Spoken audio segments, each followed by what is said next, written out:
Hello guys, today's chapter. Today is February 27. Let's start a new episode of Pinocchio book reading series. Chapter 13. The Inn of the Red Craw-Fish. They walked and walked and walked until at last, towards evening, they arrived, all tired out, at the Inn of the Red Craw-Fish. "Let us stop here a little," said the fox, "that we may have something to eat, and rest ourselves for an hour or two.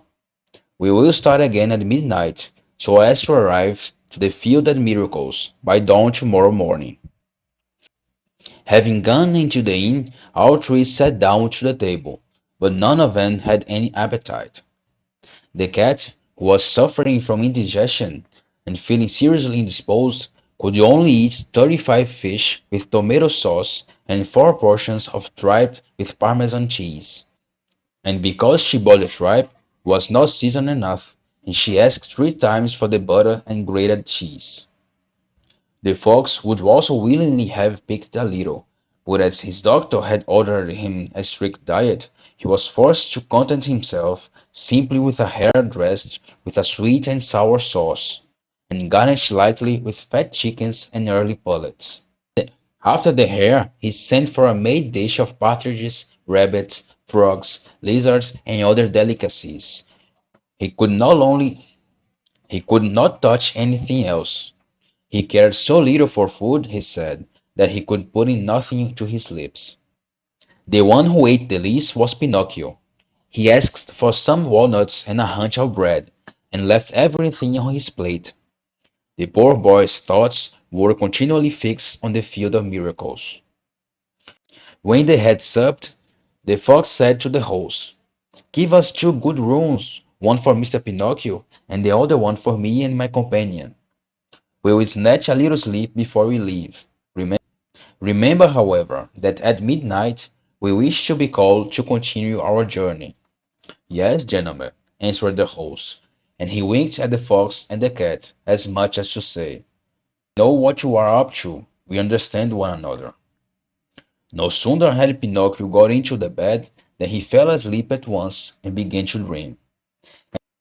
And he dreamed that he was in the middle of a field, and the field was full of shrubs, covered with clusters of gold sovereigns. And as they swung into the wind, they went zing, zing, zing, almost as if they would say, but just as Pinocchio was stretching out his hand to pick handfuls of those beautiful gold pieces and put them in his pocket, he was suddenly awakened by 3 violent blows on the door of his room. It was the host who had come to tell him that midnight had struck. "Are my companions ready?" asked the puppet. "Ready? Why, they left 2 hours ago." "Why were they in such a hurry?" "Because the cat had received a message to say that her eldest kitten was ill, with chilblains on his feet, and was in danger of death." "Did they pay for the supper?" "What are you thinking of? They are too well educated to dream of offering such an insult to a gentleman like you." "What a pity! It is an insult that you have given me so much pleasure," said Pinocchio, scratching his head. He then asked, "And where did my good friends say they would wait for me?" "At the Field of Miracles, tomorrow morning at daybreak." Pinocchio paid a sovereign for his supper, and that of his companions, and then left. Outside the inn it was so pitch dark that he had almost to grope his way, for it was impossible to see a hand's breadth in front of him. Some night birds flying across the road from one edge to the other brushed Pinocchio's nose with their wings as they passed, which caused him so much terror that springing back he shouted, "Who goes there?" And the echo in the surrounding hills repeated in the distance, "Who goes there? Who goes there? Who goes there?" As he, as he was walking along, he saw little insects shining dimly on the trunk of a tree, like a night light, like a like a night light in a lamp of transparent china. "Who are you?" asked Pinocchio. "I am the ghost of the talking cricket," answered the insect in a low voice, so weak and faint that it seemed to come from the other world. What do you want with me? Said the puppet. I want to give you some advice. Go back and take the 4 sovereigns that you have left to your poor father, who is weeping and in despair because you have not returned to him. By tomorrow my papa will be a gentleman. For these 4 sovereigns we have become 2,000. Don't trust those don't trust those who promise to make you rich in a day. Usually they are either mad or rogues. Give ear to me and go back, my boy. On the contrary, I am determined to go on. The hour is late. I am determined to go on. The night is dark. I am determined to go on. The road is dangerous. I am determined to go on. Remember the boys who are bent on following the caprices and will have their own way sooner or later repented. Always the same stories. Good night, Cricket. Good night, Pinocchio, and may heaven preserve you from dangers and from assassins. No sooner had his no sooner had he said these words than the talking cricket vanished suddenly, like a light that has been blown out, and the road became darker than ever.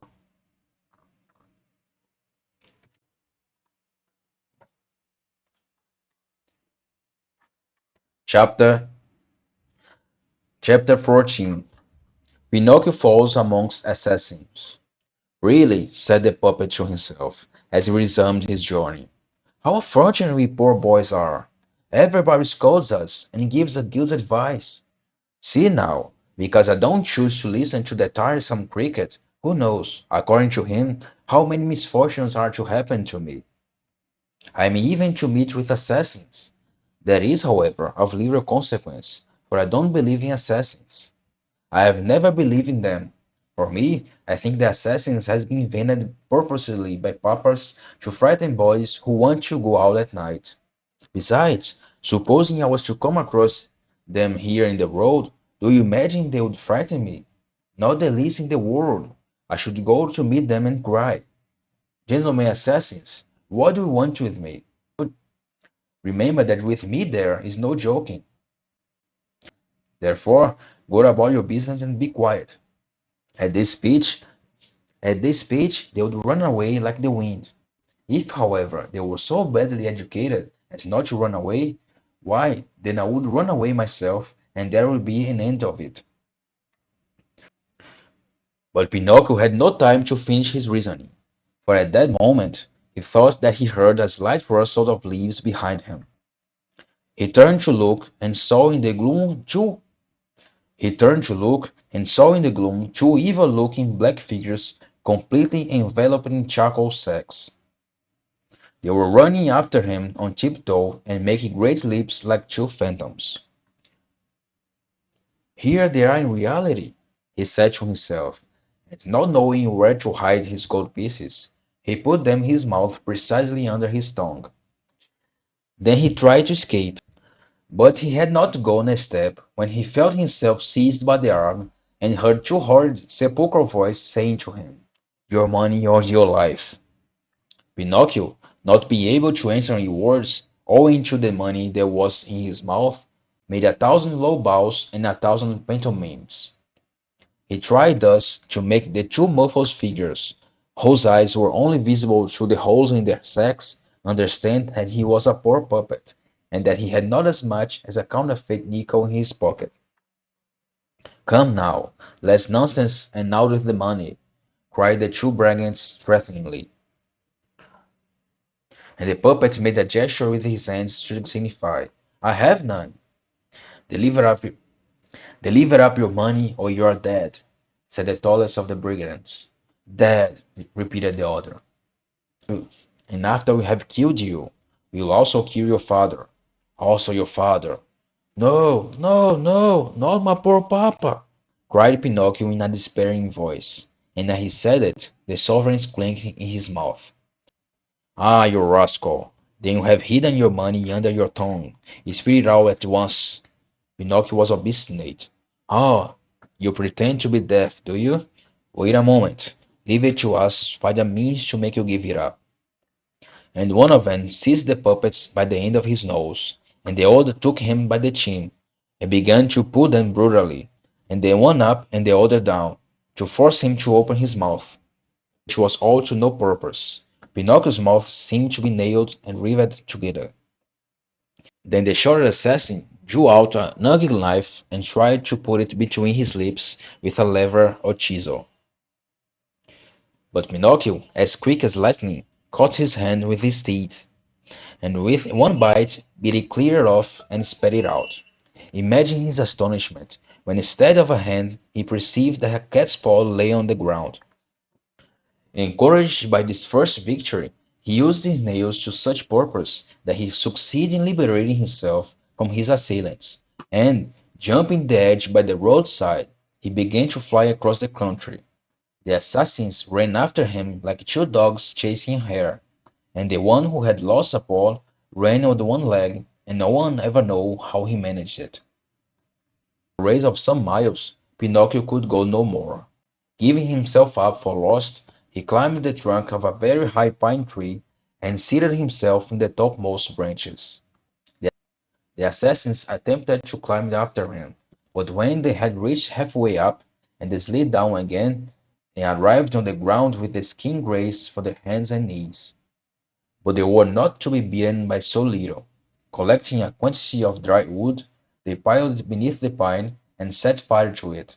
In less time than it takes to tell, the pine began to burn and to flame like a candle blown by the wind.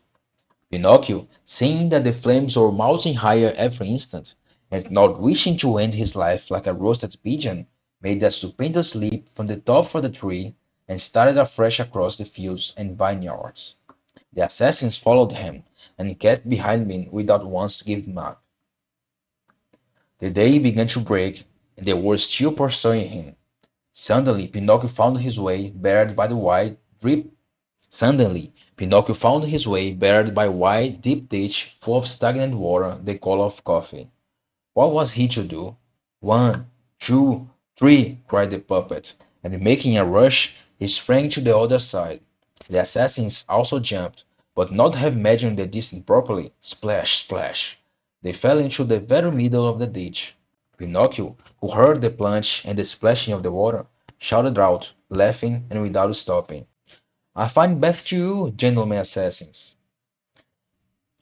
And he felt convicted that they were drowned, when, turning to look, he perceived that, on the contrary, they were both running after him, still enveloped in their sacks, with the water dripping from them as if they had been two hollow baskets. And that's the end of this episode of Pinocchio book reading series. Until next one.